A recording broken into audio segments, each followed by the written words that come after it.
Bem, esta palestra tem um nome estranho. O título dela é Uma Pedra na Qual Recostar a Cabeça. E não é uma rocha, é uma pedra. Mas Pedro tinha um relacionamento com Jesus e Pedro reconhecia que Jesus era a rocha eterna.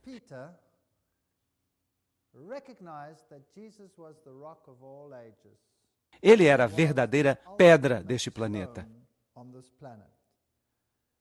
E então nós precisamos reconhecer que necessitamos ter um relacionamento com Jesus Cristo.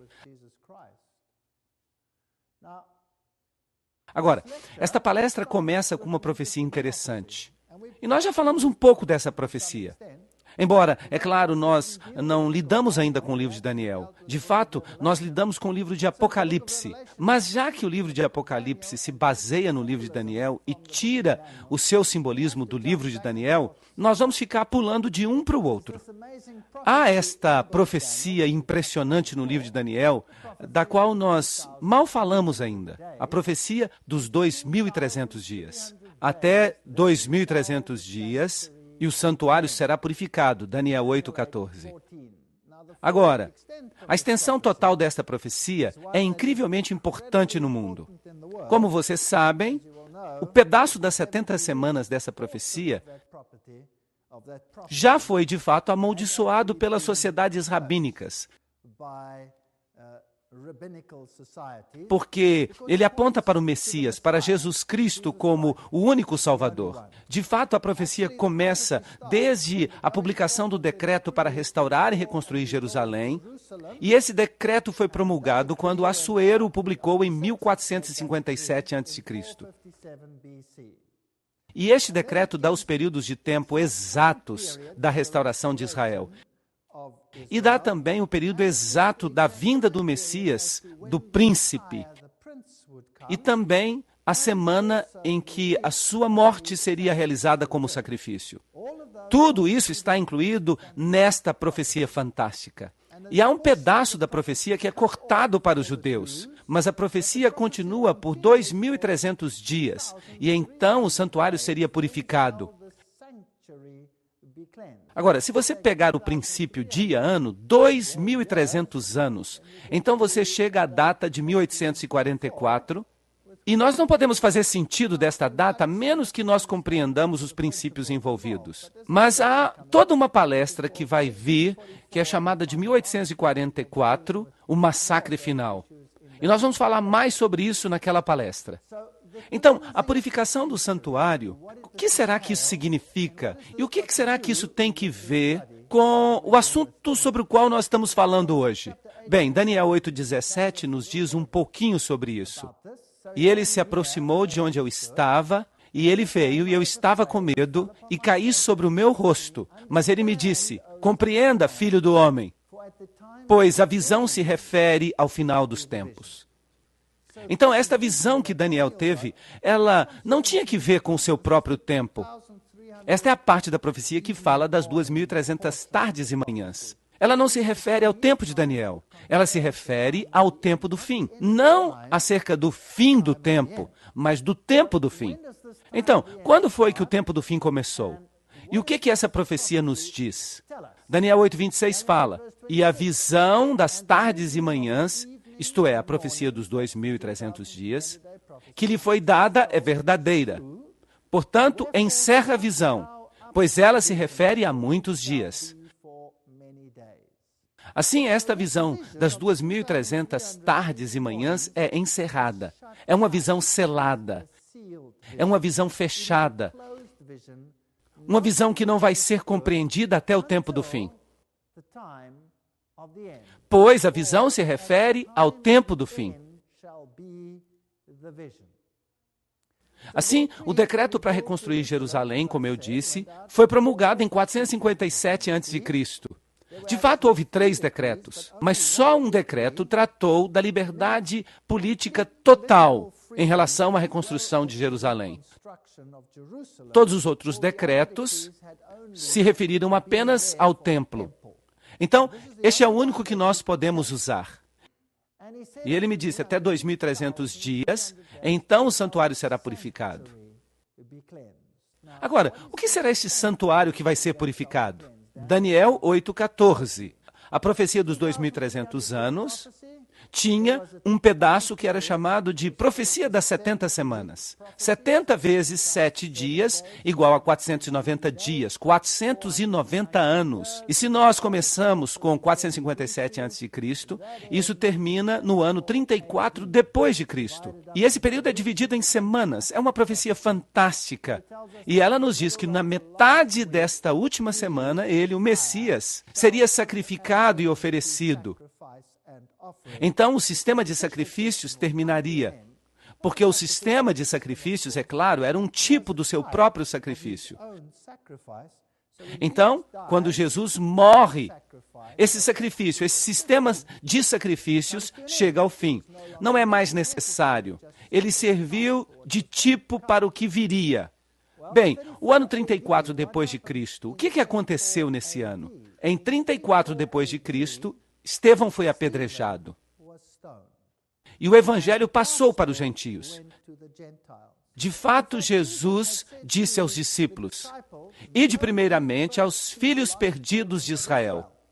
Então, mesmo depois da crucifixão, havia uma obra a ser feita pelos judeus. Mas então, em 34 depois de Cristo, Paulo foi chamado. E ele se tornou o apóstolo dos gentios. Pedro teve uma visão naquela época, na qual ele foi levado até Cornélio, que não era judeu. Ele estava muito relutante de ir, mas Deus lhe deu uma visão de animais impuros e um lençol que descia, e Pedro interpreta esta visão na frente de Cornélio, em Atos capítulo 10, e diz a ele: Deus me mostrou que eu não posso chamar a nenhum homem de impuro. Então, o evangelho agora passa para os gentios. Mas esta visão continua. E ela vai terminar, se você fizer a soma, no ano de 1844. Agora, a gente prova o pudim comendo. E o fato de que a primeira parte da profecia é cumprida à risca, nos diz que esta última parte da profecia deve ser mais interessante ainda para nós. Mas Daniel não compreendeu a visão. Ele só ouviu que ela seria selada até o tempo do fim. Agora, a purificação do santuário, o santuário terreno, ocorria no final do ano judaico. Era o dia do julgamento, simbolizando o julgamento final. Hoje nós chamamos esse dia de Yom Kippur. E o Yom Kippur simbolizava esta purificação.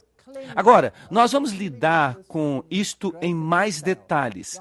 O sumo sacerdote, ele entrava no Santíssimo, e quando o sumo sacerdote saía do Santíssimo, ele fazia expiação por todo o santuário, purificando das iniquidades ali registradas.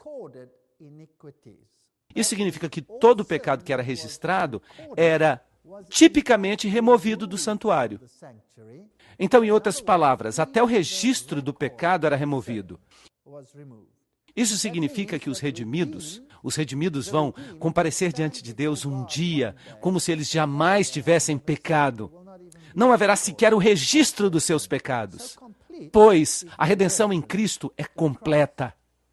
Então, desde 1844, se estamos falando da purificação do santuário no seu sentido antitípico, nós estamos vivendo no que a Bíblia chama de a hora do juízo de Deus.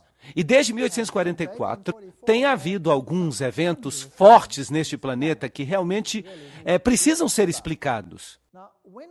Agora, quando os selos dessa visão deveriam ser removidos? Em Daniel 12:1 está escrito: e naquele tempo se levantará Miguel. Agora, nós vimos isto na palestra de ontem. O grande príncipe que se levanta em favor dos filhos do teu povo. E haverá um tempo de angústia como nunca houve entre as nações. Então, bem no final dos tempos, haverá um tempo muito angustioso. E naquele mesmo tempo, o teu povo será libertado. Todos os que forem encontrados no livro. Então, algum tempo após este evento, este planeta como o conhecemos, chegará ao fim. E algo vai tomar o seu lugar. Haverá libertação. E Daniel 12:4. Mas tu, Daniel, encerra as palavras e sela o livro, até o tempo do fim. muitos correrão de um lado para o outro e o conhecimento aumentará. Obviamente, o principal conhecimento aqui é o conhecimento da palavra de Deus. Ele aumentará aqui no tempo do fim para fazer com que todas essas coisas sejam compreendidas. Em outro sentido, o conhecimento, é claro, também aumentará num sentido literal. Daniel 12, 7 a 9. E será por um tempo, tempos e metade de um tempo.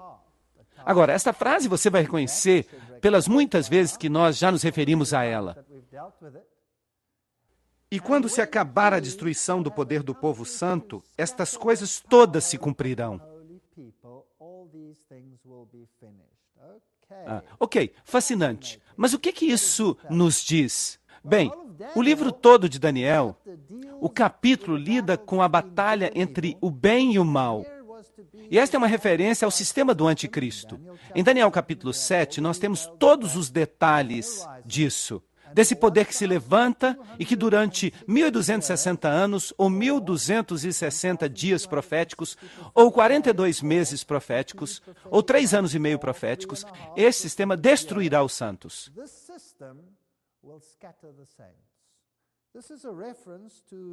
Esta é uma referência ao período em que o sistema romano controlava a esfera religiosa neste planeta e perseguia o povo de Deus e o destruía. Então, depois de um tempo, 2 tempos e metade de um tempo, e quando se acabar a destruição do poder do povo santo, que é exatamente o que o homem do pecado fez, estas coisas todas se cumprirão. Então, quando é este tempo do fim? Quando ele se levanta?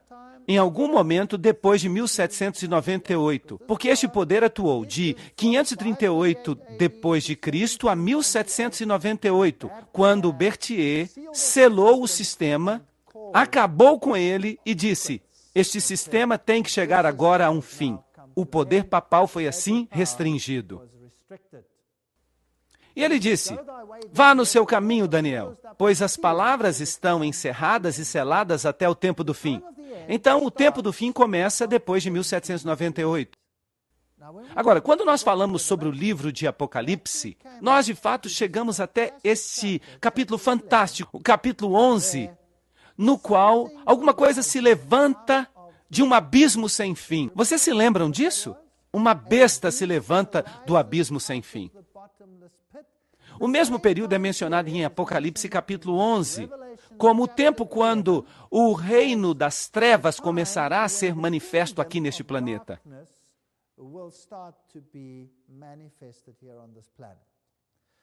Então, nesse tempo crítico, depois de 1798, quando a besta se levanta do abismo sem fim,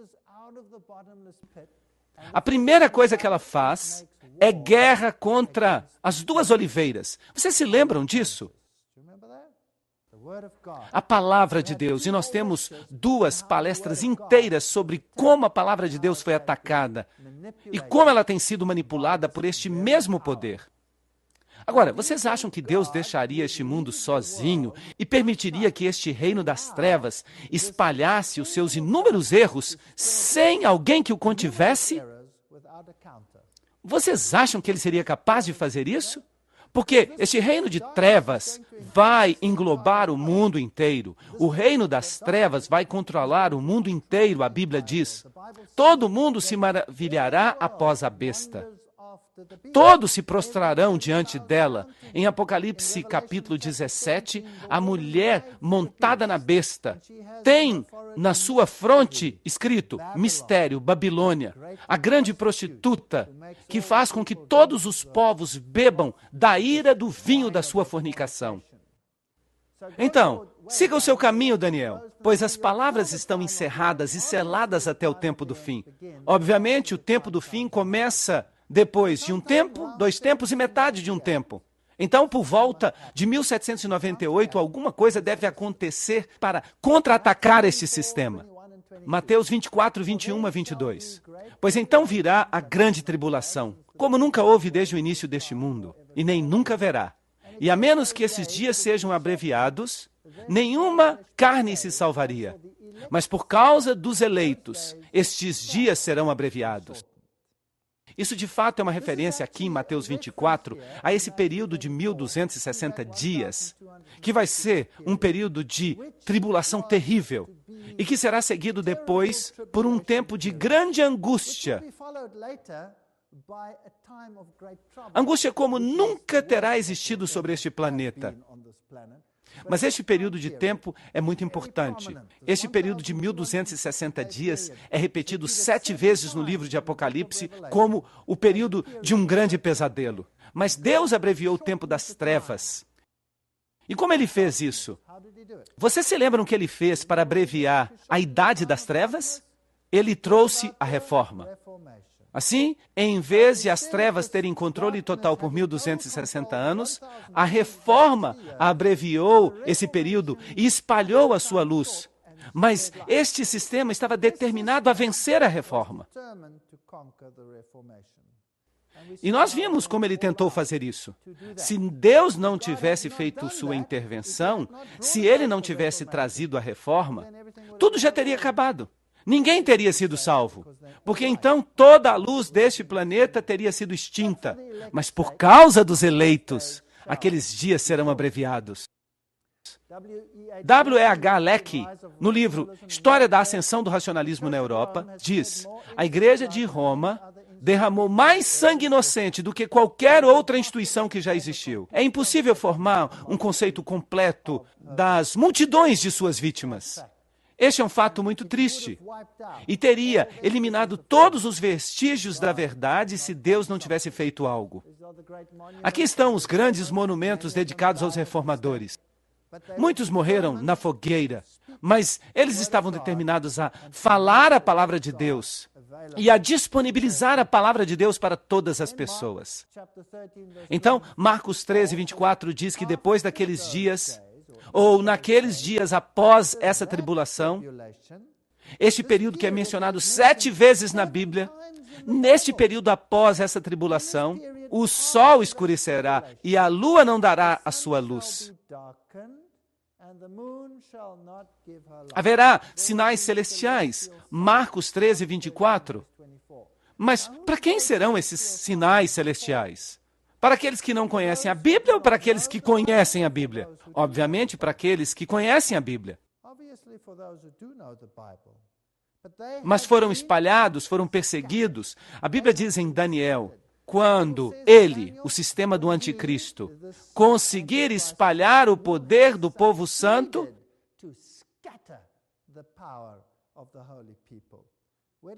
para onde os reformadores fugiram? Para o Novo Mundo.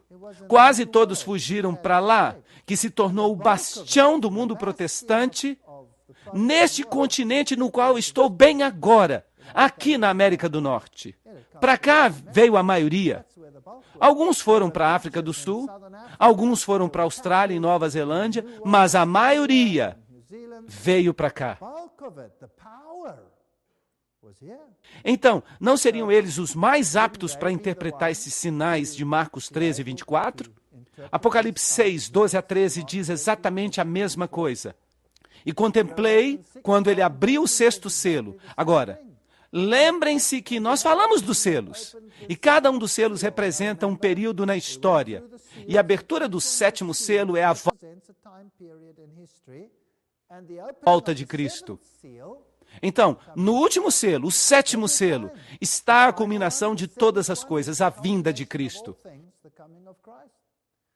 Mas aqui, quando ele abriu o 6º selo, eis que houve um grande terremoto. E o sol se tornou como pano de saco, houve um escurecimento do sol, a lua se tornou como sangue, e as estrelas caíram do céu sobre a terra, como os figos caem da figueira, quando ela é sacudida por um vento poderoso. Apocalipse 6, 12 a 13. É exatamente a mesma coisa que Jesus disse que aconteceria. Depois da tribulação daqueles dias, o sol se escureceria. Será que houve um dia nesse período, por volta do final dos 1260 anos, em que houve um grande terremoto? um dos terremotos mais estranhos de todos os tempos, o grande terremoto de Lisboa. De fato, esse foi um terremoto que foi sentido até no hemisfério sul, um terremoto muito estranho. E então, o dia escuro da Nova Inglaterra, algo muito conhecido na história que aconteceu no dia 19 de maio de 1780, quase às 11 horas, começou a ficar escuro, como se a noite estivesse chegando. Os homens saíram do trabalho, o gado voltou para o celeiro, as ovelhas voltaram para os apriscos, os pássaros voaram de volta para os seus ninhos. A noite ficou tão escura que uma pessoa não conseguia ver a sua mão quando colocada bem na sua frente, ou até mesmo uma folha branca de papel. Isso é fato. Durante todo o tempo, uma sombra doentia de melancolia foi lançada sobre a face da natureza. O escurecimento da noite não foi menos assustador do que o do dia. Não obstante houvesse quase uma lua cheia, não se discernia nenhum objeto, exceto com a ajuda de alguma luz artificial, que quando vista à distância nas casas da vizinhança e em outros lugares, parecia com uma escuridão egípcia, impenetrável aos raios. Esse foi um fenômeno muito estranho. Esses são fatos históricos.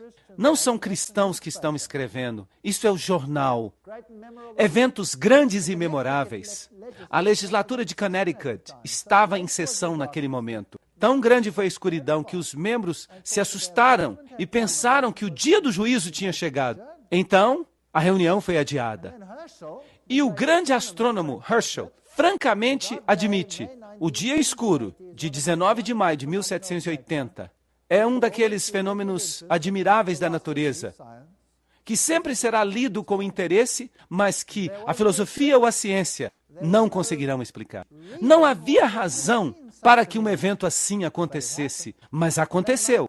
Naquela noite, a lua se tornou vermelha como sangue e não lançou a sua luz. Você podia vê-la, era uma lua cheia, mas não havia luz. Era como se o sol se escurecesse e a lua não conseguisse mais refletir a sua luz. E então as estrelas do céu caíram na terra. 13 de novembro de 1833. Bem na sequência certa. Houve um terremoto, houve o escurecimento do sol, a lua se tornou como sangue, e então houve esse estranho evento de uma chuva maciça de meteoro. Em 13 de novembro de 1833, 200 mil meteoros por hora. Havia tantos meteoros que você tinha luz suficiente para poder ler à noite. Mas o fato interessante é que ele não aconteceu como está aqui sendo mostrado nesta figura. Os meteoros pareciam vir de um ponto central e se espalhar pelo céu. Não obstante, os meteoros geralmente caem assim, ao acaso. Então, houve sinais maravilhosos que foram vistos por aqueles que estudavam a Bíblia neste continente. E naquela época, um homem chamado William Miller começou a pregar uma mensagem interessante. William Miller, 1782 a 1849. Agora, vocês se lembram que o selo seria tirado desta profecia no tempo do fim, após a profecia dos 1260 dias,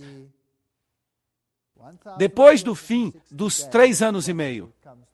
E ele disse, até 2.300 dias e o santuário será purificado. E ele começou a trabalhar com esta profecia dos 2.300 anos de uma forma que não havia sido feita antes. Ninguém tinha feito isso. E aqui, de repente, vem um homem e ele faz isto. E no livro de Daniel está escrito que isto seria compreendido no tempo do fim. E ele trabalhou com ela. Esta profecia vem até 1844. Então o santuário seria purificado. Mas o que isso significava? E ele ficou ali pensando nisso. Ele não sabia o que significava. Então ele imaginou: talvez a terra vai ser purificada. Então, como isso podia ser interpretado? Quando é que a terra vai ser purificada? Quando Cristo voltar, ele disse. Bem, talvez em 1844 Jesus vai voltar. Mas é claro, há outro verso que diz: ninguém sabe o dia e a hora. Mas tendo estudado isto e tendo descoberto a primeira parte da profecia, que se aplicava a Cristo, uma coisa tão difícil de entender que até mesmo o conhecimento judaico deixou de tentar entendê-la e a amaldiçoou com um decreto contra o estudo dessa parte das Escrituras. E então ele pensou que talvez o restante da profecia fosse de alguma forma relevante. E ele começou a pregar sobre isto.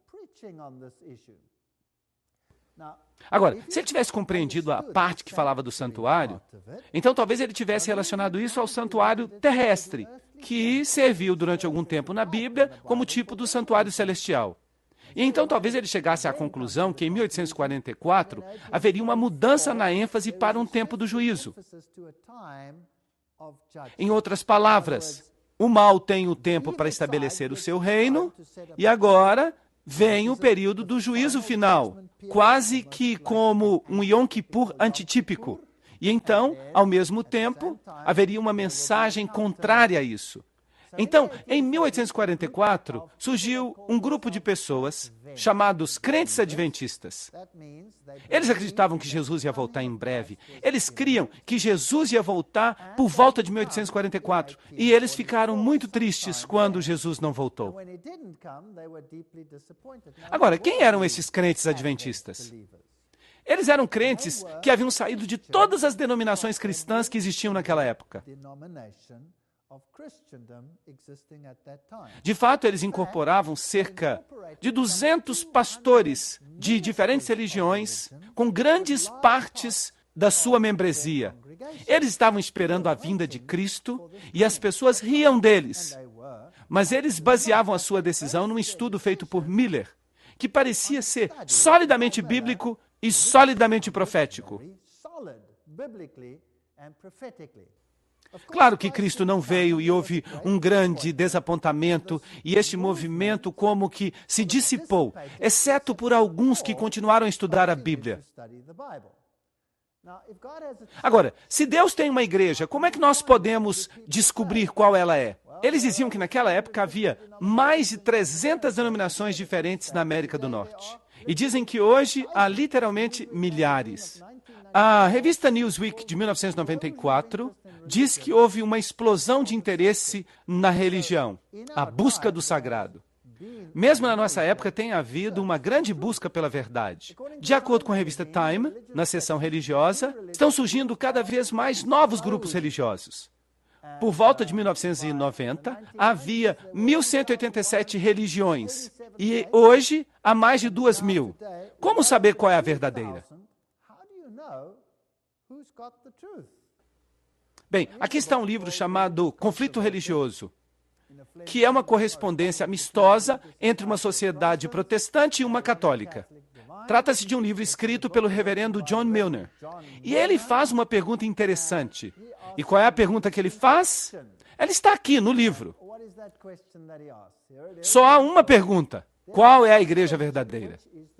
Se você responder a esta pergunta, você vai resolver todas as dúvidas do conflito religioso. Agora, essa é uma tarefa bem difícil. Bem, se você tem mais de 2.000 denominações para escolher, essa tarefa fica bem difícil. E você pode até dizer, vamos desistir. É patético. Qual igreja é a verdadeira? Mas se você de fato pensa sobre isso, será que vai ser tão difícil? Qual deveria ser o parâmetro para que o cristão determine se alguém está dizendo a verdade em todos os aspectos? Qual deve ser o padrão? Bíblia. Então, a Bíblia é o padrão. Vamos pegar a Bíblia como padrão.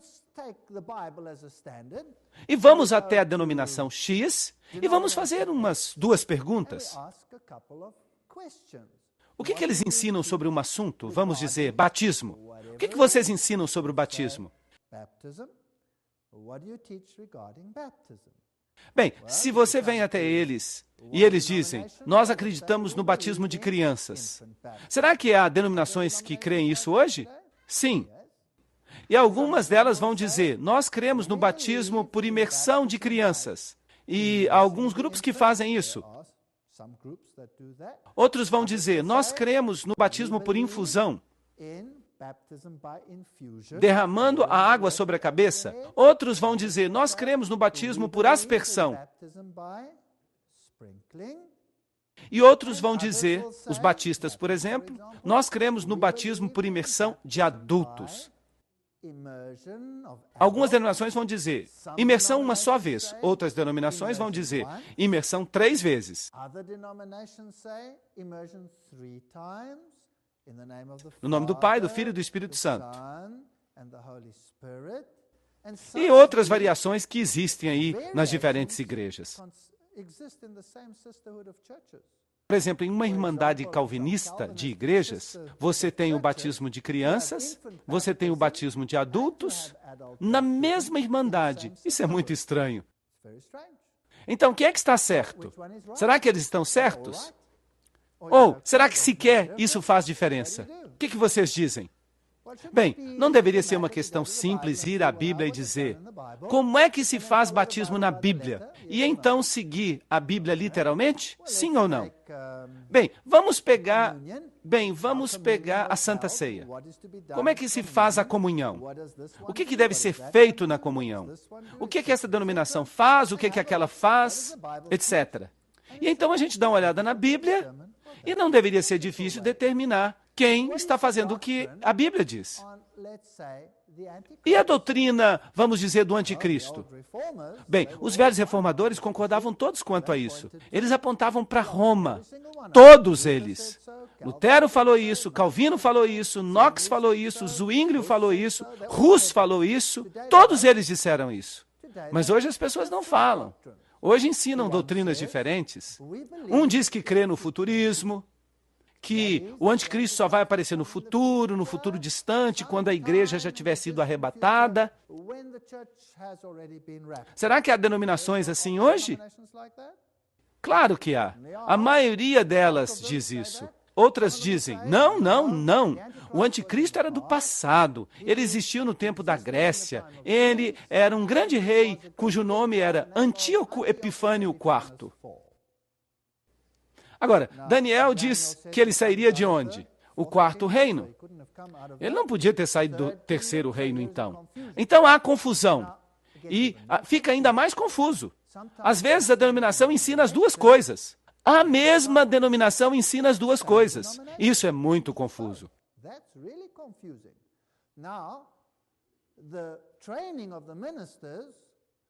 Por exemplo, uma denominação ensina o preterismo, que ele veio no passado, no tempo da Grécia, e ensina também o futurismo, que ele vai vir no futuro.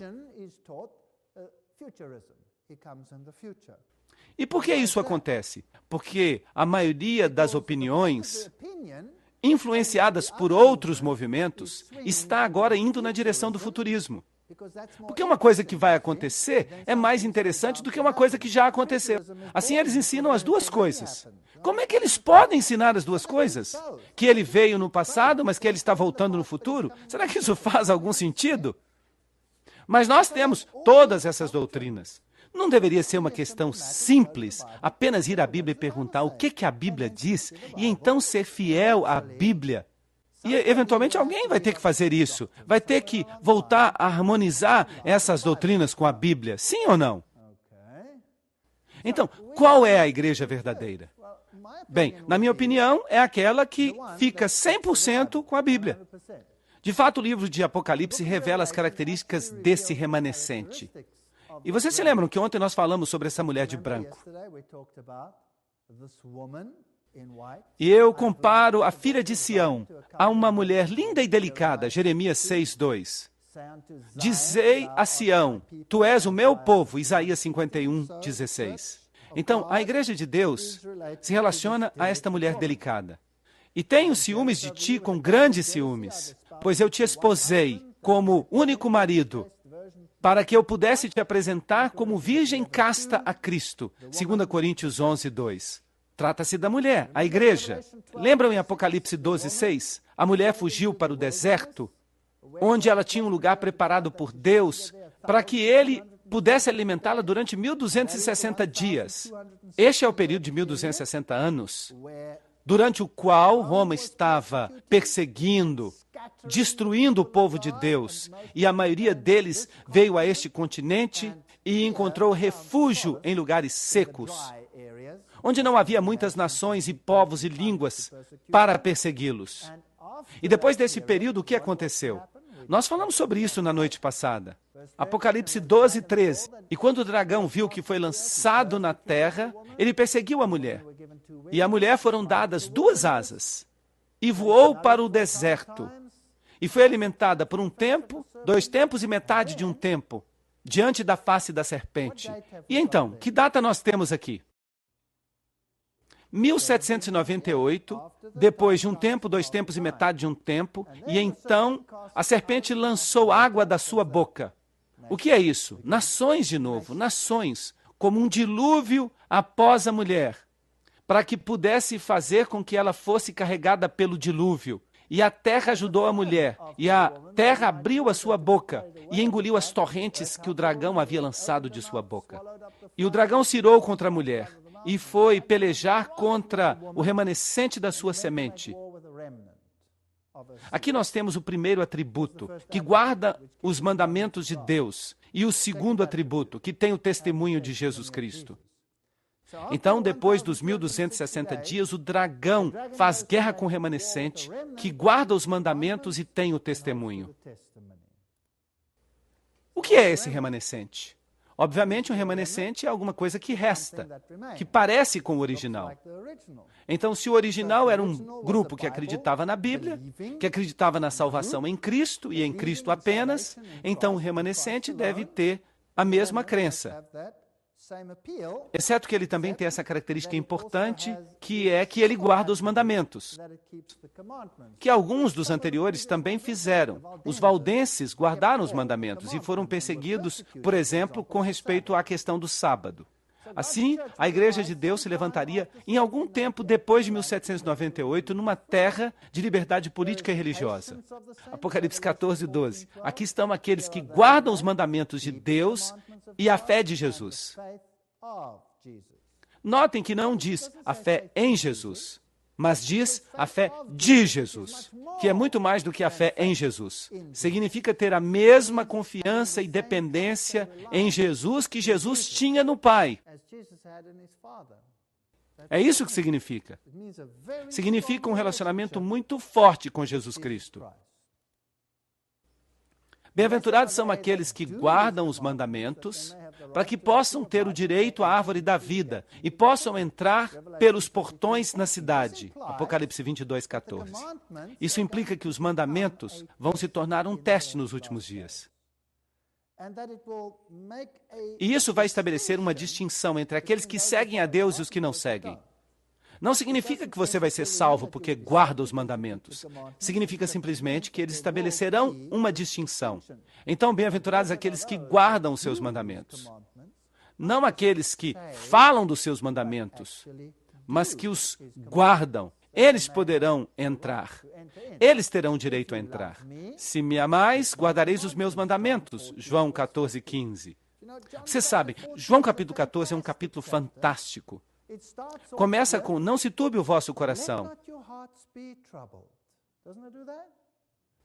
E então diz, na casa do meu pai há muitas moradas. Eu vou preparar-vos lugar. E então diz, eu voltarei e vos levarei para onde eu estou. Esta é a bendita esperança, a vinda, o retorno de Jesus Cristo. E então, no mesmo capítulo está escrito, se me amais, guardareis os meus mandamentos. Esses são os 2 atributos que são centrais à fé em Cristo. A obediência mostra que nós o reconhecemos como Rei. E o fato que ele está voltando deve ser a nossa esperança, a bendita esperança, como Paulo chama. Então temos obediência e a espera da vinda de Cristo. Então, as 2 características distintivas da igreja remanescente de Deus são: ela guarda os mandamentos de Deus, isso não faz sentido, isso não é biblicamente correto. E número 2, ela tem o testemunho de Jesus. Nós não sabemos o que é isto, mas o que quer que seja, é isso que ela precisa ter. Então vem a pergunta, o que é o testemunho de Jesus? Bem, vamos perguntar à Bíblia. João está em visão e um anjo vem a ele e diz a ele. E ele cai aos pés do anjo para adorá-lo. E este anjo diz a ele, vê, não faças isso. Sou conservo teu e dos teus irmãos que mantêm o testemunho de Jesus. Você não pode adorar um anjo. Aqui nós temos, tem o testemunho de Jesus. Adora a Deus, pois o testemunho de Jesus é o espírito da profecia. Aí você tem a definição. Ok, o testemunho de Jesus é o espírito da profecia. Mas o que isso significa? Bem, é um conceito tão importante que eu vou dedicar toda uma palestra para falar dele. Nós vamos fazer isso hoje à noite. Apocalipse 19:10. Aí está um atributo que nós temos que discutir com detalhes. Porque a igreja de Deus dos últimos dias guarda os mandamentos e tem o dom da profecia. Quando Jesus subiu ao céu para estabilizar a sua igreja, a Bíblia diz, dei alguns para apóstolos e outros profetas e outros evangelistas e outros pastores e mestres. Efésios 4:11. Era isto que a igreja necessitava no início do seu ministério. E certamente ela vai precisar da mesma coisa no final do seu ministério. Isso não faz sentido? Então, o testemunho de Cristo foi confirmado em vós, para que não tenhais falta de nenhum dom, enquanto aguardais a vinda do nosso Senhor Jesus Cristo. 1 Coríntios 1:6-7. Todos os dons precisam estar aí. Assim, a Bíblia prediz que o dom de profecia seria restaurado à igreja de Deus nos últimos dias. Certamente o Senhor Deus não fará nada sem primeiramente revelar os seus segredos aos seus servos, os profetas. Amós 3:7. Então, o que deve ser restaurado no tempo do fim? A plenitude do Evangelho. Certamente deve haver alguém que toma a Bíblia e diz, a nossa vida deve ser governada pelo que ela diz, pelo que a palavra de Deus fala e por nada mais.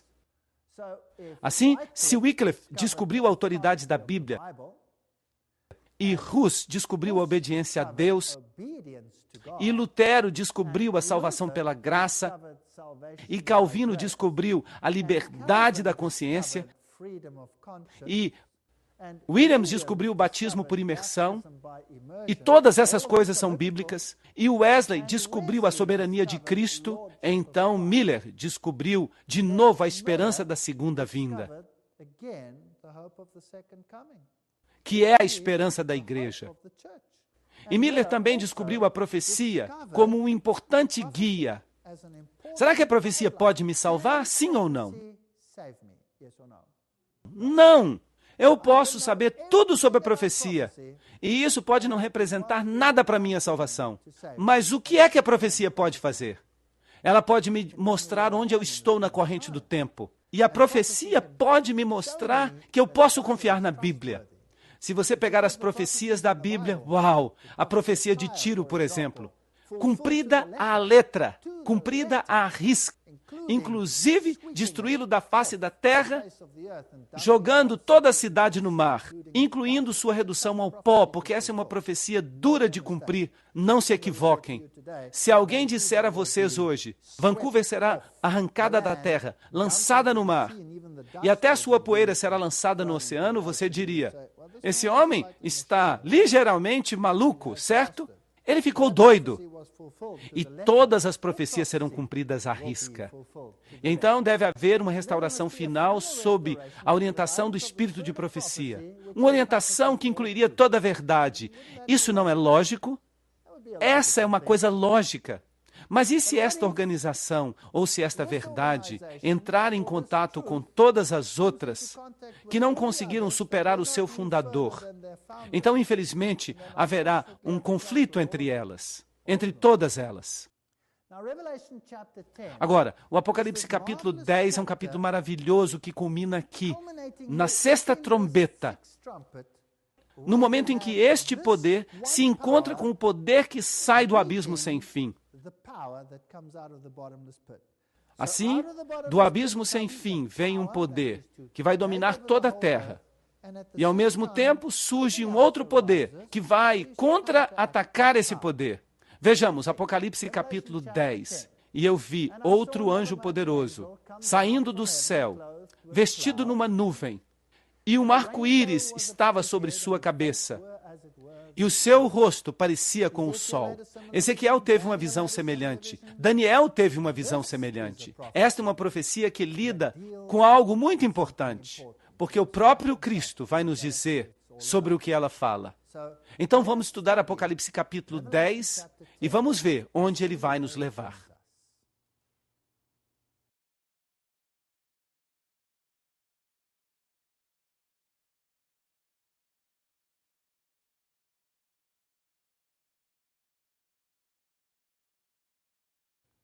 Em Apocalipse capítulo 10, como nós já vimos, este anjo poderoso com o arco-íris sobre a cabeça, o rosto como o sol, os pés como pilares de fogo, ele tinha nas mãos um livrinho aberto. E isso é fascinante. Eu ouvi uma voz do céu que me dizia: sela o que os 7 trovões pronunciaram. E não escreva. Os 7 trovões, ou a voz de Deus, se você preferir, as estações de modo geral, mas ele tinha em suas mãos um livro selado. Interessante. Onde na Bíblia nós lemos sobre um livro selado? Em Daniel. De fato, a profecia das 2.300 tardes e manhãs em Daniel é a única profecia em toda a Bíblia que é selada. E é selada até quando? Até o tempo do fim. Agora, nós estamos estudando o livro de Apocalipse. Toda vez que nós chegamos até o 6º período, nós chegamos ao período após 1798. Isso não é interessante? Esse é exatamente o período certo da Revolução Francesa, de Apocalipse capítulo 11. O poder que vem do abismo sem fim, que faz guerra contra a palavra de Deus e contra a verdade de Deus. Todas essas coisas acontecem por volta daquela data. Mas Deus diz: aqui está um rolo na minha mão. Sela o que os 7 trovões pronunciaram e não o escreva. E um anjo que eu vi em pé no mar e na terra ergueu a sua mão para o céu. E eu jurei por aquele que vive para todo sempre, que criou os céus e as coisas que há nele, e a terra e as coisas que há nela, e o mar e as coisas que há nele. O que é isso? Este é o selo de Deus. Este é o selo de Deus. Ele criou os céus, as coisas que há nele, a terra, as coisas que há nela, o mar, as coisas que há nele. E onde é que nós encontramos essa parte das Escrituras no Velho Testamento? Em que mandamento? No 4º mandamento. Esse mandamento dá validade a toda a lei, porque ele é o selo da sua autoridade. Eu faço esta lei porque eu sou o Criador dos céus e da terra, o mar e tudo o que há nele. Assim, o selo de Deus aparece aqui. E não deveria mais haver tempo. Que tempo? Ou ele está falando do tempo do fim, como alguns interpretam, ou significa que não haverá mais tempo profético. Qual é a profecia de tempo mais longa da Bíblia? A profecia das 2.300 tardes e manhãs. E este período estava agora chegando ao fim. E aqui estava o livro e ele estava aberto. Obviamente, ele tinha sido fechado e selado. O que vai acontecer com este rolo agora? A profecia das 2.300 tardes e manhãs é a única que foi selada. O que vai acontecer com ela? Bem, ele diz ao profeta: vai e toma o livrinho que está aberto na mão do anjo. Toma-o e come-o. Ok? O que isso significa? Internalize, coloque as ideias dentro de você. E ele vai ser um pouco amargo no teu estômago, mas ele será doce como mel na tua boca. Pergunta: o que vem primeiro quando você come? A boca ou o estômago? A boca vem primeiro e depois vem o estômago. Então, quando ele estiver internalizando este rolo, que é a palavra de Deus, uau, doce. E então, amargo. Tudo bem. E eu peguei o livrinho da mão do anjo e eu devorei. E na minha boca ele foi doce como mel. E ele disse, tão logo quanto eu comi, eu o digeri, por assim dizer, internalizei, o meu estômago ficou amargo. E ele me disse, tu deves profetizar diante de muitos povos, nações, línguas e reis. Uau, isso é interessante. Então, esta nova comissão aqui é uma comissão mundial. Muitos povos, nações, línguas e reis. Uma comissão mundial. Agora, profetizar de novo? Por quê?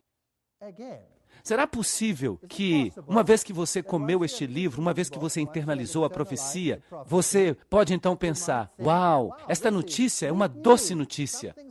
Uma coisa vai acontecer que acabará com toda a angústia aqui na Terra. E então isso não acontece. E você descobre que você tem que se arrastar, você tem que passar por tudo de novo. Isso é interessante. E então há muitos povos e nações e línguas e reis. Bem, vamos dar uma olhada aqui em Jeremias 15:16. Tuas palavras foram encontradas e eu as comi.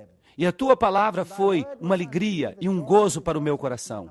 Pois eu sou chamado pelo teu nome, ó Senhor Deus dos exércitos. Então, comer a palavra de Deus pode nos trazer alegria. Ezequiel capítulo 3, 3 e 4. E ele me disse, filho do homem, faze o teu estômago devorar este rolo, para que ele encha as tuas entranhas.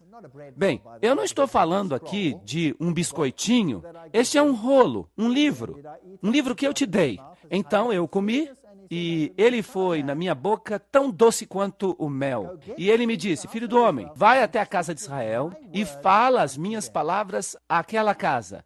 Será que agora alguém compreende o que significa comer a palavra de Deus? Significa internizá-la, compreendê-la e então sair para pregá-la.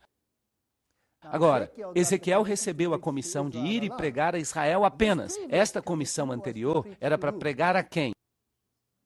A todas as nações, povos, línguas e tribos. Essa era a comissão anterior. Aqui, então, nós temos uma comissão interna, um rolo que deve ser compreendido, que deve ser pregado. Agora, lembrem-se, em 1844, por volta desta data, Miller tinha pregado. Parece-me que a profecia dos 2.300 dias, exatamente o tempo correto, ele começou a estudar um livro que tinha sido selado, e agora este livro está aberto. E os cristãos do mundo inteiro se juntam para estudar isso. Lembrem que cerca de 200 pastores de diferentes denominações estudaram estas profecias. E agora eles decidiram, uau, isso talvez signifique que Jesus está voltando. Esta é uma mensagem doce. Talvez nós nunca mais tenhamos que nos preocupar com nada. E eles se prepararam para a volta do Senhor, mas ele não veio. E então, ele se tornou amargo no seu estômago. E muitos deles ficaram desapontados. Somente um núcleo permaneceu e disse, alguma coisa está errada. Nós devemos ter compreendido alguma coisa de forma errada. Nós passamos por alto alguma coisa. Agora, isto é justo da parte de Deus ou injusto da parte de Deus? Será que Deus agiu assim no passado por alguma razão especial? A resposta é sim. Apocalipse 10, 11. Tu precisas profetizar de novo diante de muitos povos, nações, línguas e reis. Vocês se recordam quando os judeus crucificaram a Jesus? Como é que os apóstolos e os seguidores de Cristo ficaram? Eles ficaram desanimados, destruídos. Por quê? Porque eles acreditavam que Jesus nunca seria crucificado. Nunca seria crucificado. Eles acreditavam que ele anunciaria a si mesmo como Messias e que o reino seria inaugurado. Esta era uma mensagem doce, mas em que ela virou? Amargura e dor.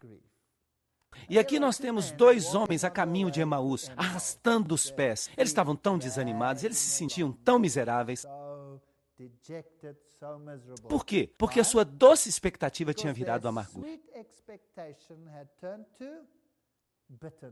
E então, um terceiro lhes apareceu e disse, deixa-me explicar para vocês as Escrituras. Deixa-me explicar para vocês as Escrituras. E ele começou onde? Desde o começo. Ele explicou todas as profecias que apontavam para ele. Isso não é maravilhoso?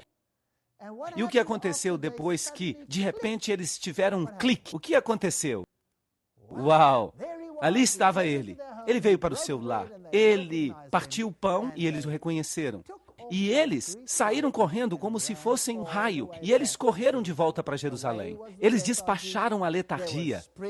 É como se tivesse uma mola que os compelisse. E eles correram de volta e levaram essa tremenda mensagem. Isso não está correto? E de repente as escrituras foram abertas a eles. E eles compreenderam as profecias que falavam de Jesus Cristo. E a verdade se cristalizou em seu coração. E eles saíram com poder. Foi isso que aconteceu. Mas por que houve esta grande tribulação? Por que esta grande amargura foi permitida? Porque havia muitos que estavam seguindo a Jesus Cristo por interesses próprios. Eles queriam entrar neste novo reino, é isso. Mas eles não queriam abrir mão do próprio eu, de jeito nenhum. Eles não queriam ser ridicularizados, de jeito nenhum. Nem mesmo Pedro suportava o ridículo. O ridículo daquela mulher que disse, você é um deles. Não, eu não. Lembram-se disso? Lembram-se disso? Ele não podia suportar o ridículo. Então, o que sobrou foi um núcleo que disse, certamente nós não nos enganamos. Certamente este era o Filho de Deus. Nós perdemos alguma coisa em algum lugar. Somente aqueles que eram sérios permaneceram. Bem, quando nós falamos sobre as 7 igrejas, nós chegamos até a igreja de Laodiceia. E antes dela havia Filadélfia. E está escrito, vocês eram poucos em número. Lembram-se disso? Poucos em número. Mas eles estavam cheios de amor. E por isso eles não receberam repreensão. Este é o pequeno remanescente que permaneceu, que tinha sido purificado por este grande desapontamento. Então, em 1844, em 2.300 dias, o santuário seria purificado. Uau! Eles descobriram algo.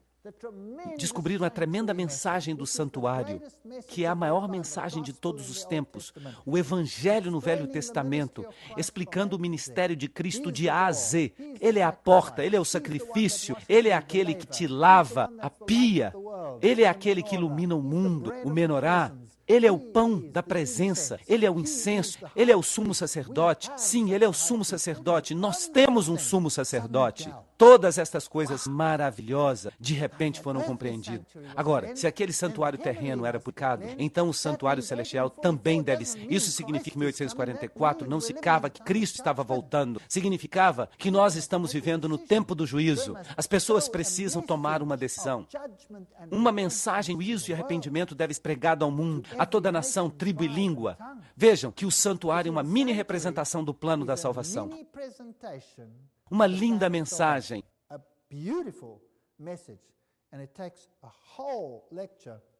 Mas o que precisa ser profetizado de novo? O que é isso? Que mensagem é esta que deve ir a todo mundo neste tempo de conflito, quando Satanás está estabelecendo o seu reino? Bem, leiamos um pouco mais, porque o texto explica a controvérsia à medida que ela cresce. Apocalipse capítulo 11, este reino de trevas que está sendo estabelecido. Apocalipse capítulo 12, a luta de titãs, Cristo e seu povo de um lado e Satanás e a sua gente do outro. No capítulo seguinte, o 13, os detalhes, as minúcias do ataque final, a besta saindo do mar, o velho sistema de igreja e Estado trabalhando juntos, a besta que sai da terra, o novo sistema de igreja e Estado trabalhando juntos contra o povo de Deus, a implementação da marca da besta, todas essas grandes questões. E o que deve ser pregado para conter isso? E eu vi outro anjo voar no meio do céu, tendo o evangelho eterno para pregar àqueles que habitam na terra e a toda nação, tribo, língua e povo. Esta é a mensagem que deve ser pregada de novo. Trata-se do evangelho eterno, não um meio evangelho. O meio evangelho diz, vocês são salvos pela obediência. Era isso que os judeus ensinavam. E no cristianismo moderno se diz que as pessoas são salvas por Jesus, mas ficam apenas numa perna só. Você não tem que fazer nada, você não tem que obedecer. A lei foi abolida, não importa a lei. Tudo que você precisa dizer é, eu amo a Jesus, e então você vai estar bem. Mas o evangelho eterno exige obediência e aceitação de Cristo. Aceitação de que sem Cristo nada somos. O evangelho eterno tem os dois componentes. Somos salvos pelo sangue do Cordeiro. E como consequência, se o amamos, guardamos os mandamentos. Isso faz sentido. Temei a Deus e dai-lhe glória, pois vinda é a hora do seu juízo.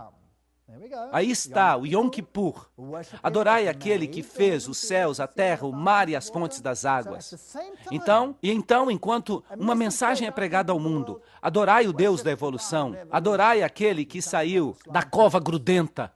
Ao mesmo tempo, outra mensagem, não, adorai aquele que fez os céus, a terra e as fontes de água. Então, as três mensagens angélicas são dadas ao mundo. A hora do seu juízo chegou, Babilônia caiu, não aceitem a marca da besta. Nós já falamos desses dois temas. É isso que precisa ser pregado a todo mundo. Assim, esta organização tem que ser um movimento mundial. Não pode ser uma organização local. Mateus 24:14 também diz isto. E este evangelho do reino, não o evangelho desta terra que está sendo estabelecido pelas Nações Unidas e por Roma. Não, não, não. O evangelho de Deus será pregado em todo o mundo para testemunho a todas as nações. E então virá o fim. Tem que ser uma mensagem universal. De outra forma, ela não vai funcionar. E Jesus veio e lhes falou, dizendo, todo o poder me é dado no céu e na terra. Ide, portanto, e ensinai as nações, batizando-as em nome do Pai, do Filho e do Espírito Santo. Todo o poder está em Cristo, não em algum representante terreno de Cristo. Tu és digno, Senhor, de receber glória e honra e poder, pois tu criaste todas as coisas, e por teu beneplácito elas existem e foram criadas. Apocalipse 4:11. Não a cova grudenta da evolução. Jesus Cristo é que tem que receber a honra de ser o Criador deste universo. Aqui está a paciência dos santos. Aqui estão aqueles que guardam os mandamentos de Deus e a fé de Jesus. Apocalipse 14:12. Se você guarda o sábado, o que você está dizendo ao mundo? Eu creio que Deus criou o mundo em 6 dias. Pois em 6 dias o Senhor fez os céus, a terra, o mar e tudo que está neles. Portanto, o Senhor ordenou que guardássemos o santo dia de sábado. Percebem? Aí está. Simplesmente por guardar o sábado, eu fico na garganta da filosofia mundial. Na garganta. Tu, Daniel, sela as palavras, sela o livro, até o tempo do fim. Muitos correrão de um lado para outro, tentando compreender as profecias, mas o conhecimento aumentará. Ela será compreendida no tempo do fim. Esta dádiva de Deus virá à frente mais uma vez. Então, no mesmo período de tempo em que Deus levanta este contramovimento para encarar o mundo, você tem a maçonaria chegando ao mundo, removendo Jesus Cristo. Você tem o espiritismo ensinando que não há morte, que a vida continua para sempre. Você tem a teosofia que ensina que Lúcifer é o verdadeiro Filho de Deus. Você tem todos os tipos de profetas falsos, dos quais nós já falamos. Você tem Joseph Smith, você tem Blavatsky, você tem Alice Bailey. E eles escreveram toneladas de livros que são a literatura das grandes instituições deste mundo. As Nações Unidas reconhecem esta literatura como a fonte de seus recursos. O movimento mórmon, as testemunhas de Jeová, todos esses movimentos. O sacerdócio no movimento mórmon é removido de Cristo e é dado ao homem. A ordem de Melquisedeque, as testemunhas de Jeová removem a Jesus Cristo. O movimento da ciência cristã diz, nós somos deuses e somos eternos. Todos esses movimentos surgem no mesmo período de tempo. E aqui está outro pequeno movimento que deve contra-atacá-los. A mensagem de Deus é uma mensagem de separação. Apocalipse 18:4. Saí dela, povo meu, para que não sejais partícipes de seus pecados e para que não recebais as pragas. Portanto, saí de seu meio, sede separados, diz o Senhor, e não tocais nada impuro, e eu vos receberei, segundo aos Coríntios 6:17. Qual que é a mensagem do reino terreno? Inclusão, aproximação. E aqueles que adotarem a separação, mais cedo ou mais tarde serão expostos. É isso que diz Alice Bailey. E o que Robert Schuller diz? o antigo secretário-geral das Nações Unidas. Se você não se unir a nós, você tem o espírito de separação e mais cedo ou mais tarde você vai se arrepender disso. Não foi ele que disse isso? Nós temos aqui um conflito de ideais. O que significa ser ecumênico? A palavra ecumênico é derivada da palavra grega oikumene, que pode ser traduzida como todo mundo habitado. E eles dizem que quando se vê o mundo como sendo de Deus, e as pessoas como sendo a imagem de Deus, essas pessoas então estão sendo chamadas para proteger o bem-estar de todos. Aqui está o problema. Oikumene significa que todos ficam juntos. O sacerdote J. Cornell afirma que o objetivo final do ecumenismo, como os católicos o concebem, é a unidade na fé, na adoração e no reconhecimento da autoridade espiritual suprema do bispo de Roma. Mas o outro movimento diz: não aceitem a marca da besta. Babilônia caiu, separem-se dela, afastem-se dela. Mas, uau, isso acaba se tornando uma receita para desastre. E a Bíblia nos adverte: todo mundo se maravilhou após a besta. Eles não vão dar ouvidos a esta mensagem. Apenas indivíduos vão ouvir. Eis que ele vem com as nuvens e todo olho verá, Apocalipse 1:7. Uma mensagem poderosa de advertência às pessoas, de advertência ao povo. Cristo está voltando. Mas eles dizem: não, Cristo não está voltando, nós vamos ter paz mundial e segurança neste planeta. Essa é a outra mensagem. Nós vamos fazer um reino para nós aqui, e Roma será a governante, tudo vai ser legal, e tudo vai ser como na Idade Média, tenebroso e escuro. Bem, vamos dar uma olhada nesses atributos de novo. Este povo guarda os mandamentos de Deus. Isso é bíblico? Ok, tem o testemunho, que é o espírito de profecia, que ainda nós não definimos totalmente, mas nós aceitamos que deve ser assim porque a Bíblia diz assim. E tem a fé de Jesus. Você tem que ter a fé que Jesus está voltando em breve. Você tem que ter a fé que Ele vai salvar você do jeito que Ele disse, pois o seu Pai estaria ali e nunca o abandonaria nem desampararia. Este movimento surgiu de um grande desapontamento. Houve amargura, houve doçura e amargura. Prega as 3 mensagens angélicas, tem uma base mundial.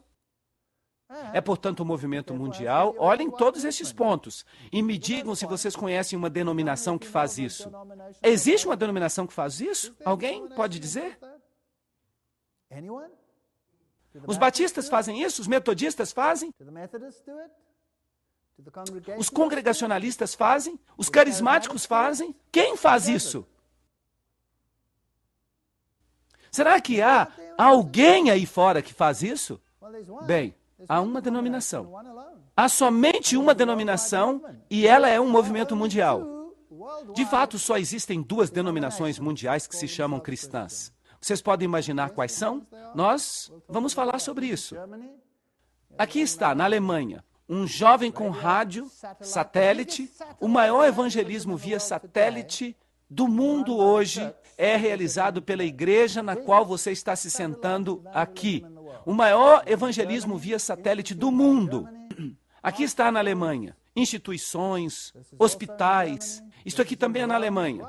Esta aqui está em Roma, bem no centro de Roma. Instituições imensas. Aqui estão mais alguns hospitais. Este é na Suíça, este é na Inglaterra. Uma das nossas faculdades na Inglaterra. Esta aqui é uma campal que aconteceu na Inglaterra. Eu fui o orador desta campal. Havia 1000 pessoas lá. Um tremendo ministério de saúde, o Hospital Santa Helena, um hospital adventista, o Hospital de Loma Linda. Toda essa cidade é basicamente adventista. Um ministério de saúde aqui. Nesta farmácia não se vendem medicamentos, somente medicamentos alternativos. É uma medicina da saúde. Este aqui é um pequeno instituto de saúde lá nas montanhas da Noruega, com um pequeno ginásio, com uma pequena mensagem de saúde. Eles partem o pão, que não está cheio de químicos, que não está cheio de produtos químicos, e eles fornecem para toda a Noruega. Toda a Noruega compra pão desta padaria que vende um pão alternativo, sem quaisquer acetatos de sódio, ou quaisquer componentes prejudiciais que eles colocam no pão. Uma publicadora, uma escola, uma fazenda orgânica, uma fazenda saudável. que leva as pessoas de volta a um estilo de vida saudável. Cristo sempre lidou com as necessidades físicas, bem como com as necessidades espirituais. E é por isso que este povo também se preocupa com as necessidades físicas e com as necessidades espirituais. Eles se preocupam com o solo para que a vida volte por meio das plantas. Vocês sabiam que a Igreja Adventista é líder mundial neste campo? No mundo todo. Ela tem uma organização chamada ADRA, que estabelece organizações que ensinam as pessoas a plantar. Isso as ajuda. A ADRA ensina as pessoas a terem negócios saudáveis, autossustentáveis. Aqui está a Coreia. Aqui temos as partes mais escuras da África. Vocês podem ir e fazer um culto debaixo das árvores com eles. Este aqui é em Zimbábue, este aqui é em Malawi, este aqui é um hospital. Se você está na Alemanha, se você é turista, você recebe uma lista de hospitais.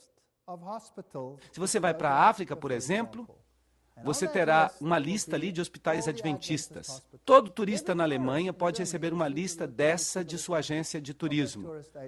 Porque eles dizem, esses aqui são os únicos hospitais que você pode ter certeza que você vai estar seguro neles. Eles têm muita higiene e eles cuidam bem de você.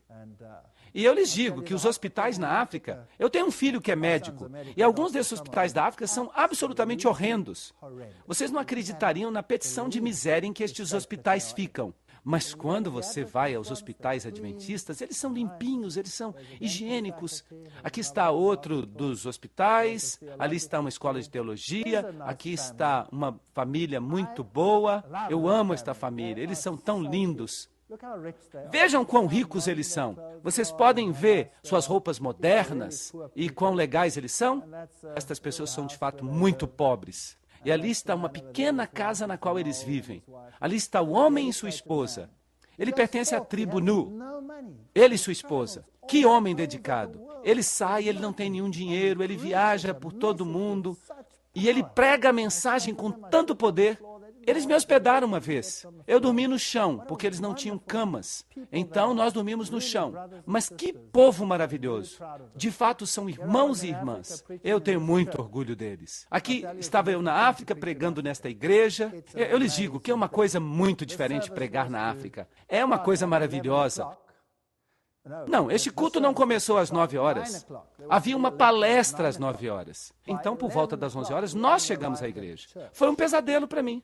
Não havia nenhuma alma na igreja. E eu pensei, perdemos. Nós tínhamos que chegar aqui às 9. E ele me disse, não, eles não chegaram ainda. E eles começaram um culto por volta das 12 horas. Na África, as coisas só começam depois que todo mundo já chegou. Isso é lógico. Então, para que se preocupar com o tempo? Porque, percebam vocês, os relacionamentos são mais importantes para eles do que o tempo.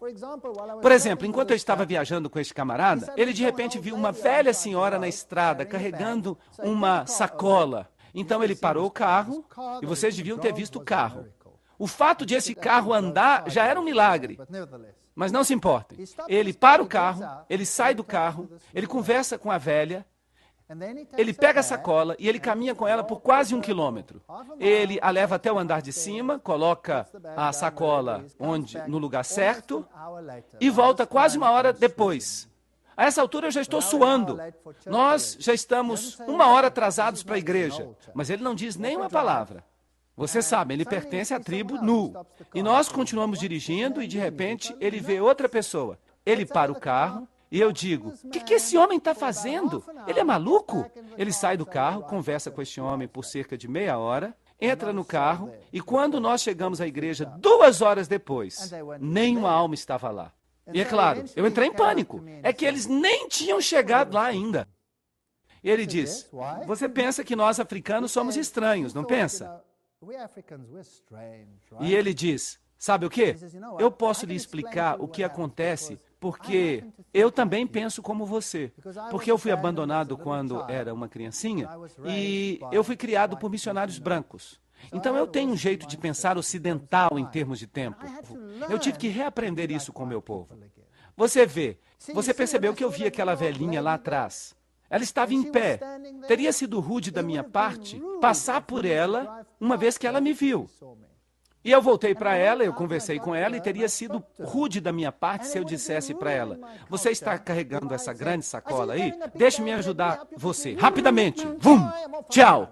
Eu estou com pressa, eu vou embora. Você não faz isso na minha cultura. Você diz: como é que você está? Você pergunta pelos filhos, um por um, como está este, como está aquele, um por um, até o último. E finalmente você chega ao ponto: você precisa que eu ajude você a carregar esta sacola? Aí você sente que você cumpriu a comissão. E isso é mais importante do que o tempo na nossa cultura. Agora, na cultura alemã, é exatamente o oposto. Quando você vive lá, você tem um plano minucioso. Vocês sabem o que é um plano minucioso? Aqui você tem que fazer isso e a oração tem que durar 1 minuto e 45 segundos e meio. E se você demorar mais, vem a guilhotina e corta a sua cabeça.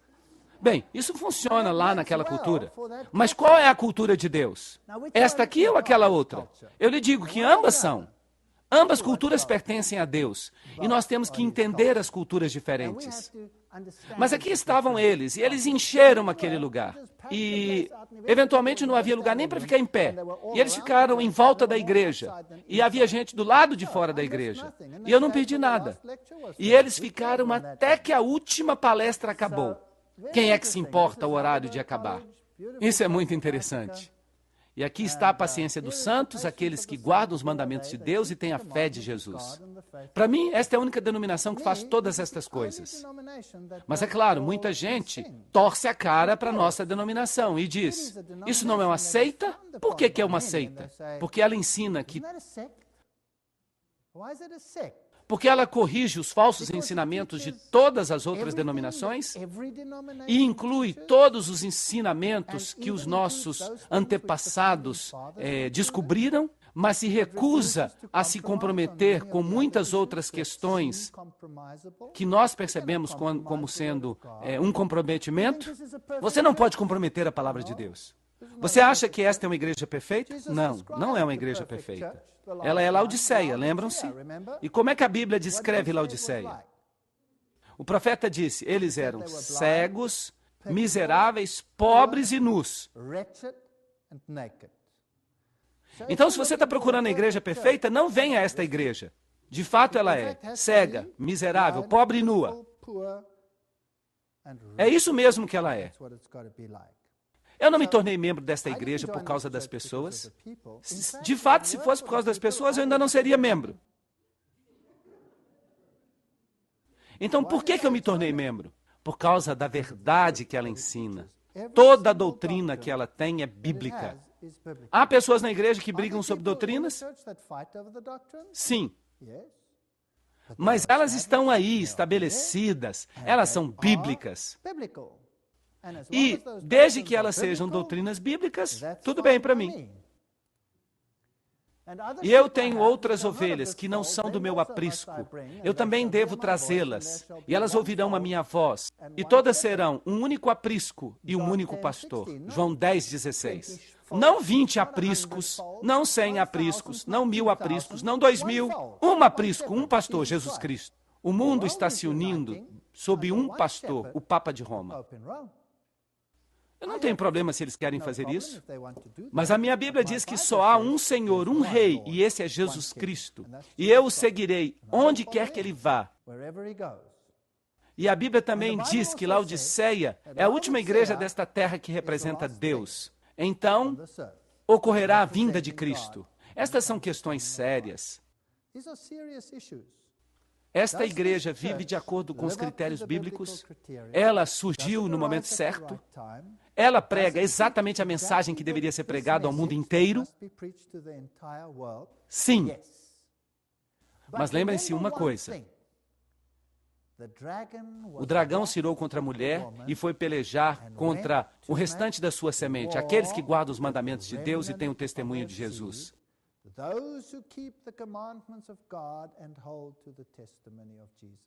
Se você quer pregar paz e quietude, não venha para esta igreja. Porque a ira do dragão que nós experimentamos aqui. Uma vez eu comecei um sermão perguntando: como é que vocês estão nesta manhã? E eles responderam: ótimos! Então há alguma coisa errada com a sua religião. Porque neste mundo vocês terão tribulação, vocês terão problemas, mas tenham bom ânimo. Eu venci o mundo, diz Jesus. Então não esperem uma igreja perfeita, esperem a verdade. E onde há verdade, há também as pessoas que amam a verdade. Você vai encontrá-los juntos. Onde há verdade, há ira, há separação, porque o dragão odeia a verdade. E vocês vão encontrar gente que fica brigando por um ponto e por outro ponto. Não olhem para as pessoas, olhem para a verdade. E Deus será o único no qual você poderá depender 100%. E se você quer aprender a confiar, a depender de Jesus Cristo, então tente seguir a verdade. É uma experiência maravilhosa. Mas como foi nos dias de Noé, assim será na vinda do Filho do Homem. Pois, nos dias que antecederam o dilúvio, eles comiam e bebiam, se casavam e davam-se em casamento. Puxa vida, este mundo está comendo e bebendo, não está? A comida é a religião deles, casando-se e dando-se em casamento. Eles mudam de relacionamentos como nós mudamos de camisas. E eles se mudam de igreja como eles mudam uma igreja. Não é verdade? Você escolhe a igreja de acordo com a música. Puxa vida! Você vai escolher uma esposa de acordo com a blusa que ela veste? Até o dia em que Noé entrou na arca, e eles não souberam, até que veio o dilúvio e os levou a todos. Assim será a vinda do Filho do Homem. Mateus 24, 37 a 39. Nós nos encaminhamos para tempos angustiosos. E nós seremos cercados por questões que não farão com que o nosso ministério seja fácil. E qual foi a sorte do velho e pobre Noé? Todos disseram: Noé, bom trabalho, construir uma arca para todos nós. Nós mal podemos esperar para entrar na arca. Foi assim? Não, eles riram dele. Eu tenho certeza que isso provocou até os filhos de Noé a julgar pelo modo como eles agiram depois que o dilúvio tinha diminuído. Então, eles zombaram dele, riram dele. Vocês acham que a verdade é popular no mundo? Sim ou não? Não esperem que a verdade seja popular. Não esperem que a mensagem seja popular. Ide, portanto, e ensinai as nações, ensinando-os a observar todas as coisas que eu vos ordenei. 2 movimentos mundiais. E eu vou deixar que vocês adivinhem quais são os 2 movimentos mundiais de hoje. Vocês acham que eu estou falando do Islã? Não, o Islã ainda não é mundial. Quais são os 2 movimentos mundiais? Eu já falei sobre um. A Igreja Católica é um movimento mundial presente em todas as nações desta terra. A única outra denominação que tem a mesma característica é a Igreja Adventista do Sétimo Dia. É a única. É a única. Os luteranos são numerosos, mas eles estão apenas em 65 países. Mas o movimento certo está em todas as nações. E eis que eu estou convosco todos os dias até a consumação do século. Mateus 28, 19 a 20. Bem, a cura física, tanto quanto a cura espiritual. Tu serás chamado reparador de brechas, restaurador dos caminhos.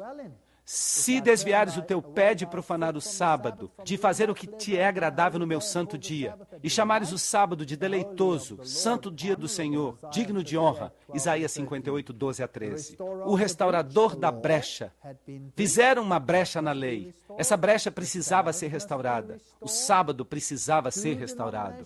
2 denominações. Esta é a Sociedade Bíblica Americana e as missões da igreja. Está bem pequeno, mas eu coloco aqui só para referência. Aqui estão todas as denominações do mundo. Estes são todos os países do mundo. Você vai ver XXX em todos eles, representando os protestantes. E aqui estão os adventistas. Não o Criador do universo, em Gênesis 2, 1 a 3, mas a Igreja Católica pode dizer que tem a honra de ter dado ao homem uma pausa em seu trabalho a cada 7 dias. A razão e o senso comum exigem a aceitação de entre 2 alternativas. Ou você escolhe o protestantismo e a guarda do sábado, ou o catolicismo e a guarda do domingo. Não tem meio termo. Foi isso o que a Igreja Católica escreveu no Espelho Católico em 1893. Que denominação protestante guarda o sábado? Havia 2, 3, 4, 5, 6, mas vagarosamente elas se tornaram apenas em um grande oponente desta mensagem. O domingo é, portanto, até este dia, o filho reconhecido da Igreja Católica como esposa do Espírito Santo, sem uma única palavra de contestação do mundo protestante. Exceto uma denominação. Vocês podem ler a Bíblia de Gênesis e Apocalipse e vocês nunca encontrarão uma única linha autorizando a santificação do domingo. As Escrituras recomendam a observância religiosa do sábado, um dia que nós nunca santificamos. O cardeal Gibbons, a fé dos nossos pais, é isso que Roma diz. O que mais Roma diz? O domingo é puramente uma criação da Igreja Católica. Revista Católica Americana, 1883. O domingo foi instituído por legislação da Igreja Católica exclusivamente. A observância do domingo pelos protestantes é uma homenagem que eles prestam, sem o saberem, à autoridade da Igreja Católica. Mas os protestantes dizem: como é que eu posso receber os ensinamentos de uma igreja apóstata? Como, nós perguntamos, vocês conseguiram receber os seus ensinamentos a vida toda em oposição direta àquela que nós reconhecemos como ensinadora, a Bíblia, nesta questão do sábado? Os católicos vão direto ao ponto nesta questão. Eles dizem no Espelho Católico: aqueles que seguem a Bíblia como seu guia, os israelitas e os adventistas do sétimo dia, têm o peso completo da evidência a seu favor. Enquanto isso, os protestantes não têm uma única palavra em sua defesa para a substituição do sábado pelo domingo. Roma está zombando do mundo protestante. E então, eles dizem: os adventistas são o único corpo de cristãos com a Bíblia como sua ensinadora e que não encontram nenhum incentivo em suas páginas para a mudança do dia, do sétimo para o primeiro. É por isso que se chamam adventistas do sétimo dia.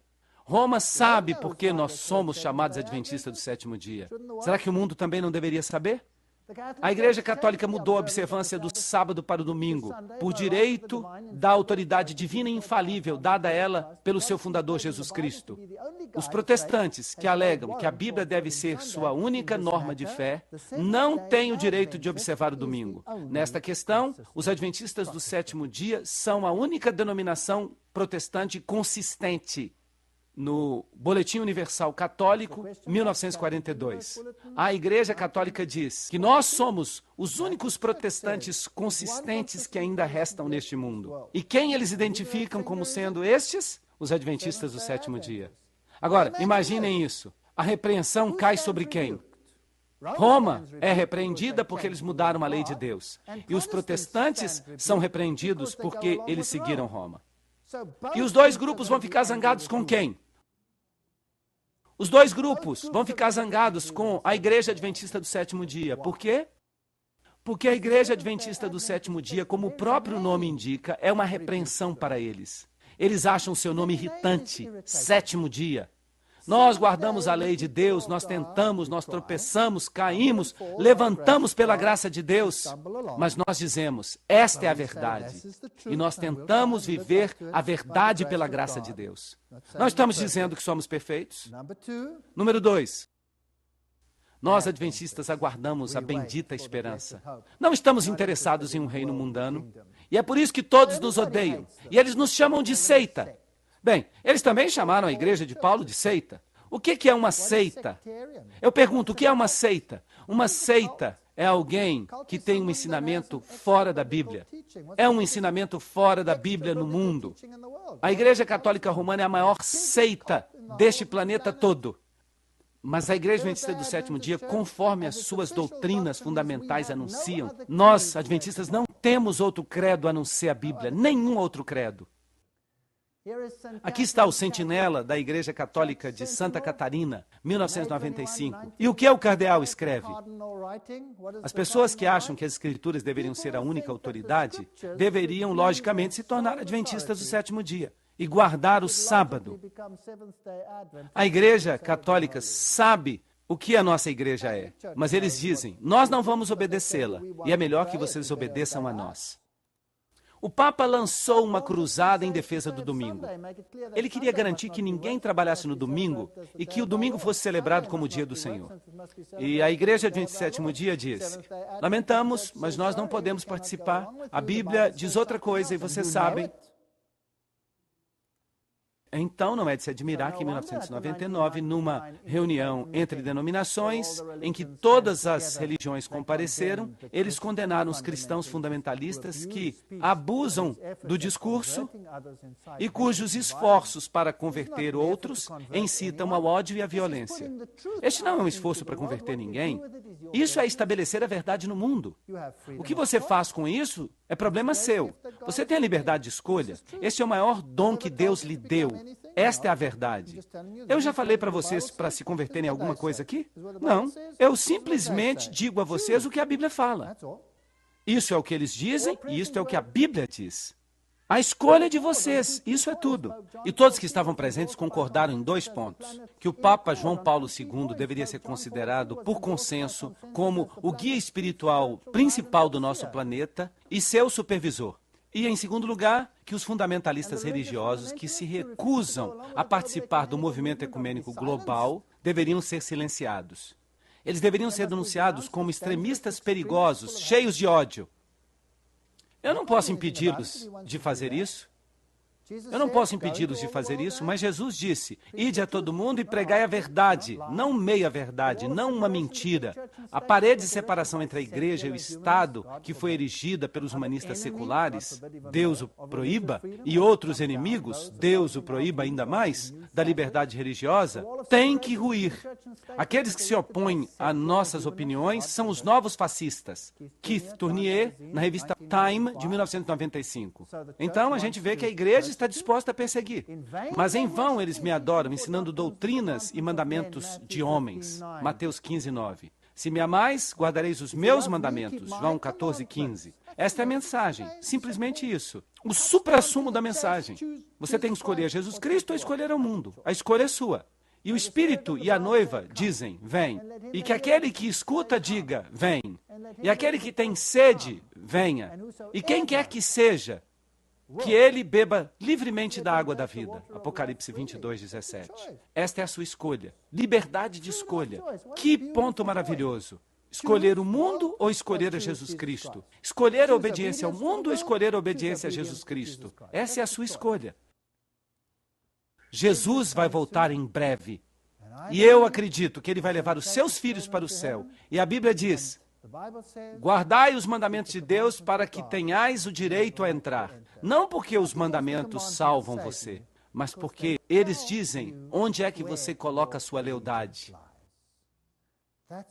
Esse é o resumo final. Escolha hoje a quem você vai servir. A escolha é sua e Deus o ajude. Amém.